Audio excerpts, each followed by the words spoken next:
आज कक्षा 10वीं के विद्यार्थियों के लिए मैं पाठ्य पुस्तक कृतिका का प्रथम पाठ माता का आंचल करवाने जा रही हूँ, जिसके लेखक है शिवपूजन साय। पाठ का सार है, प्रस्तावना के रूप में हम प्रारंभिक करते हैं। ठीक है। प्रस्तावना अर्थात इसकी भूमिका क्या है।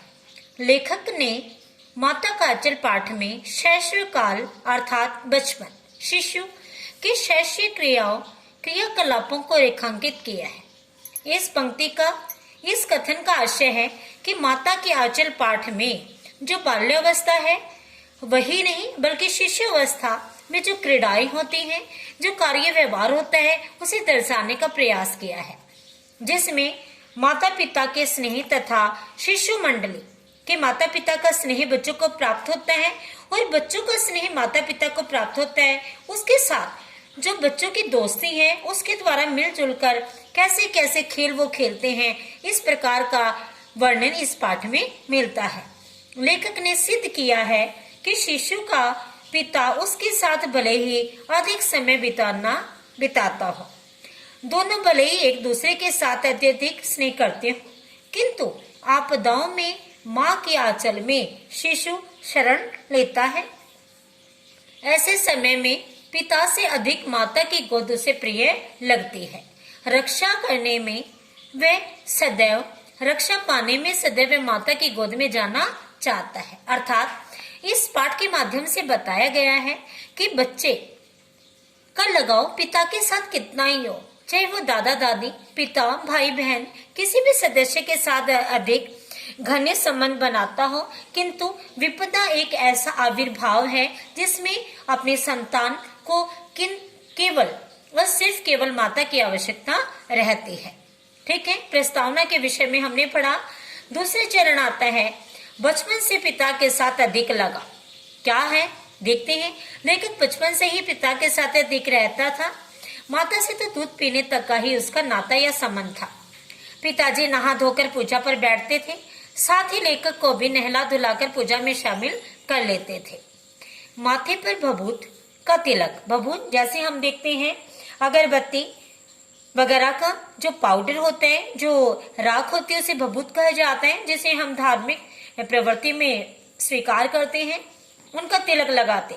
सिर पे लंबे लंबे जटाएं तो थी, केश थे, भोलानाथ के बाल कटे हुए नहीं थे। उस पर भभूत लगाने से लेखक बम बोला अर्थात शिव जी की तरह दिखाई देता था।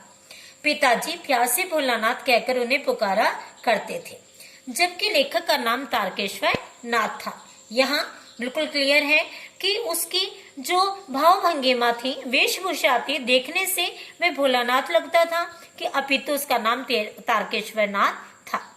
मैं लेखक अर्थात लेखक कहते हैं पिताजी को बाबूजी, उन मैया को माँ को मैया कहकर पुकारता था। ग्रामीण परिवेश में पिता को बापू और माँ को मैया कहते हैं। पिताजी रामायण का पाठ करते थे, अर्थात पिताजी धार्मिक प्रवृत्ति के थे। मैं उनके पास बैठा आईने में अपना मुंह निहारा करता था। इसमें दिखाया है कि पिताजी धार्मिक प्रवृत्ति के थे, वो पूजा पाठ करते थे। उस समय अपने संतान अर्थात भोलानाथ को अपने समीप बिठाते थे। पिताजी के देखने पर शर्माकर आईने को नीचे रख देता। जब पिताजी देखते कि मेरा बेटा अपने भभूत लगे तिलक को आईने में निहार रहा है, इससे शर्मा जाता और भोलानाथ अपने आईने को नीचे रख देता। यह देखकर पिताजी भी थोड़ा सा मुस्कुरा देते अर्थात हंसने लग जाते। पिताजी की रामनामा बही और रामनामा की गोलियां, जो ये पंक्ति है बेटा, यहाँ ये सारांश भी उनकी धार्मिक प्रवृत्ति को उजागर करता है। पिताजी पूजा पाठ के बाद अपनी रामनामा बही में राम नाम लिखते। इसके बाद वे कागज के छोटे छोटे टुकड़ों पर राम नाम लिखकर और उन्हें आटे की गोलियों में लपेटकर गंगा पर जाकर आटे की एक एक गोली फेंककर मछलियों को खिलाते थे। उस समय मैं उनके कंधे पर बैठा होता था। पिताजी की गोलियां फेंककर देखकर मुझे हंसी आती। मैं बहुत हंसा करता था। गंगा से जब लौटती तो पिताजी रास्ते में झुके हुए पेड़ों की डालों पर बैठाकर आथा लेखों को झुलाते। कभी कभी हमसे कुश्ती भी करते, लड़ते और खुद नीचे गिर जाते। और मैं उनकी छाती पर चढ़कर उनकी मूछें उखाड़ने लगता। मेरे प्यारे विद्यार्थियों, इस पाठ में दिखाया है कि माता पिता का बच्चों के प्रति जो स्नेह है, जो लगाव है, वो किस तरह से अत्यंत अद्वितीय है, बहुत ज्यादा सराहनीय है कि पिता स्वयं हार कर अपने बच्चे को सदैव जीतना सिखाते हैं। जब बच्चा मुझे पकड़ता तो वे मुझे छुड़ाकर हंसते हुए मुझे चूम लेते, मुझसे खट्टा मीठा चुम्मा मांगते, क्योंकि माता पिता सदैव अपने संतान को चूमकर ही स्नेह प्रकट करते हैं। मैं उनके सामने अपने गाल कर देता, एक खट्टा मीठा चुम्मा और दूसरा मीठा चुम्मा लेते तो मुझ गड़ा देते।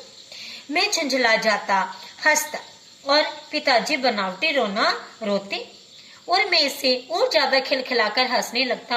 अर्थात कहने का तात्पर्य यही है कि बच्चे को लगता कि मेरी क्रियाओं के द्वारा पिताजी को मैंने रुला दिया है। ऐसी क्रियाएं करके सदैव माता पिता आनंदित होते हैं।